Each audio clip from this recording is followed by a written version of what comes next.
BRK ప్రేక్షకులకు నమస్కారం. Doctor B A Venkataswamy. నా వయసు 87 సంవత్సరాలు. మాది అనువంశిక వైద్య కుటుంబం. మాది ఆయుర్వేదంలో చాలా పుస్తకాలు కూడా రాశాము. 20 పుస్తకాలు ఆయుర్వేదంలో రాశాము. నాటు వైద్యం అనే పెద్ద గ్రంథం కూడా రాశాము. తర్వాత ఈ ఆయుర్వేదంలో చాలా వరకు మా అనుభవాన్ని, మాకు తెలిసినటువంటి విద్యను అదంతా ప్రజలకు, ప్రేక్షకులకు, మీ అందరికీ తెలియాలని మేము ఎక్కడ రహస్యం అనుకుని లేకుండా ఓపెన్గా చెప్తాను. అవన్నీ మీరు మీ ఎవరికి వాళ్ళు ఉపయోగించుకొని మీరు దాన్ని లాభం పొందొచ్చు. కాబట్టి నేను చెప్పేటివన్నీ శ్రద్ధగా మీరు విని ఆ రకంగా మీరు మీ ఇంటి దగ్గర మీరు చేసుకోవడానికి అవకాశం ఉంటుంది. అందువల్ల ప్రతిదీ ఇప్పుడు ఆరోగ్యం ఈ రోజుల్లో ప్రతి మనిషికి ఏదో ఒక జబ్బు, అంటే వయసుతో సంబంధం లేదు.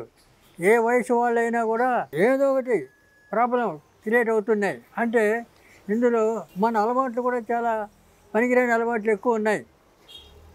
ఇప్పుడు 20 ఏళ్ళ వయసు నుంచి కూడా తాగుడికి అలవాటు పడడం, తర్వాత సరైనటువంటి క్రమ పద్ధతిలో పని పాట లేకపోవడం, తర్వాత నిద్రాహారాలు మానుకోవడం, తర్వాత రాత్రుల పూట పనులు చేయడం, పగలంతా పడుకోవడం, ఇలాంటివన్నీ ఈ అనారోగ్యానికి కారణాలు. ఈ కారణాలన్నీ ఇవన్నీ ఎవరు పట్టించుకుంటూ లేరు. ఎందుకంటే సంపాదన, డబ్బు కావాలి, సంపాదించాలి, తినాలి, తాగాలి, ఇదే ఆలోచన మనుషుల్లో ఉన్నారు.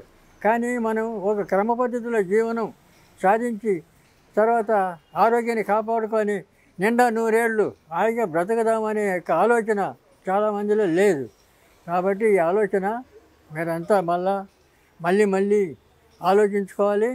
తర్వాత ఆరోగ్యాన్ని ముందు కాపాడుకోవాలి. దీనికి అనేక విధాలైన, ఇప్పుడు జుట్టు రాలిపోతుంటుంది. ఎందుకంటే మనం తినే ఆహారంలో ఉండే కొన్నటువంటి చెడు అలవాట్లు, ఆహారం వల్ల కూడా జుట్టు రాలిపోతుంది. తర్వాత అక్కడ ఈ జుట్టుకు సరైనటువంటి బలవత్తరమైన ఆహారం మనం తీసుకోవడం లేదు. అందువల్ల జుట్టు తొందరగా రాలిపోతుంటుంది. ఈ ఎందుకు రాలిపోతుందంటే ఇందులో గోరింటాకు ఇంపార్టెంటు అని వాడతారు. కానీ ఈ గోరింటాకు ఒకటే కాదు, ఈ గోరింటాకు లాంటి అనేక మూలికలు ఇంకా చాలా ఉన్నాయి. అవన్నీ చెప్తే కూడా అన్నీ తెచ్చుకోలేరు. కాబట్టి ఈ గోరింటాకు, మందార పూలు, తర్వాత మెంతులు, ఇవన్నీ కలపాలి. ఇవన్నీ కలిపి పౌడర్ చేసి తర్వాత నీలి ఆకు, నీలపు చెట్లు ఉంటాయి, నీలి ఆకు, ఆ నీలి ఆకు ఇంపార్టెంట్.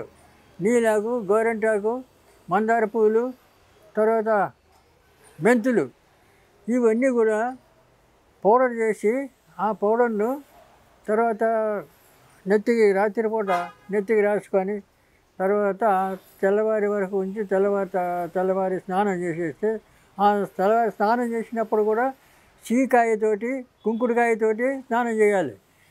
ఎందుకంటే ఈ సబ్బులు మాత్రం వాడకూడదు. ఈ సబ్బులతో ఎప్పుడైతే వాడతారో అప్పుడు ఇంకా ఉన్న ఎంట్రుకలు కూడా రాలిపోతాయి. కాబట్టి సబ్బులు, షాంపూలు ఇవి వాడకూడదు. చాలామంది ఇప్పుడు ఆయుర్వేదంలో కూడా షాంపూలు తెచ్చిపెట్టారు, తర్వాత సబ్బులు కూడా తెచ్చిపెట్టారు. అని అవన్నీ కొంతమంది పని చేస్తుంటే కొంతమంది, రెండవది చాలామంది అవి వాడుకలో లేవు, వాడడం లేదు. ఎందుకంటే ప్రతిదీ ఇప్పుడు మనకు మార్కెట్లో ఏమేమి దొరుకుతున్నాయో అలాంటివే మనం వాడుతున్నాం.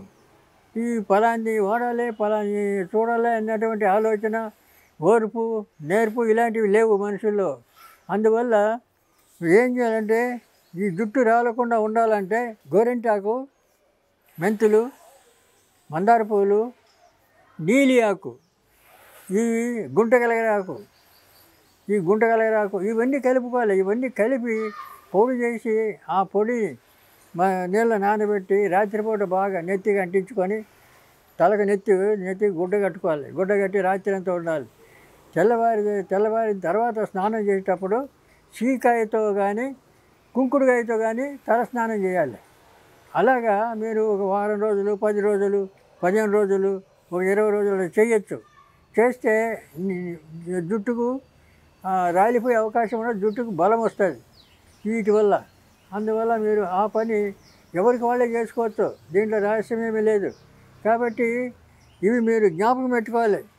గోరింటాకు, మెంతులు, మకరంద పూలు, తర్వాత మందార పూలు, నీలి ఆకు, గుంటగలగర ఆకు, ఇవన్నీ కూడా మీరు గుర్తుపెట్టుకొని ఆ రకంగా మీరు అది పౌడర్ చేసి ఆ పౌడర్ నానబెట్టి నెత్తికి రాసుకొని రాత్రి పెట్టుకొని తెల్లవారి చీకాయ కుంకుడుకాయతో స్నానం చేసి తినట్లయితే ఎంటుకలు బాగా ఒత్తుగా పెరుగుతాయి. తర్వాత ఎంటుకలు రాలిపోవు. తర్వాత ఎంటుకలు తొందరగా తెల్ల జుట్టు కూడా రాదు. కాబట్టి అవి మీరు ఎవరికి వాళ్ళు చేసుకునేటట్టు అలవాటు పడాలి. ఇవన్నీ తయారు చేసి మీ దగ్గరికి తెచ్చి ఇచ్చేవాళ్ళు లేరు, ఎవరు ఉండరు కూడా. అటువంటి ఏదైనా కొద్దిగా గొప్ప వాళ్ళు వీళ్ళు చెప్పినా కూడా అవన్నీ మీకు పని చేయకపోవచ్చు. కాబట్టి మీ సొంతంగా మీరు చేసుకొని మీరు వాడితే దాని యొక్క ప్రభావం మీకు తెలుస్తుంది.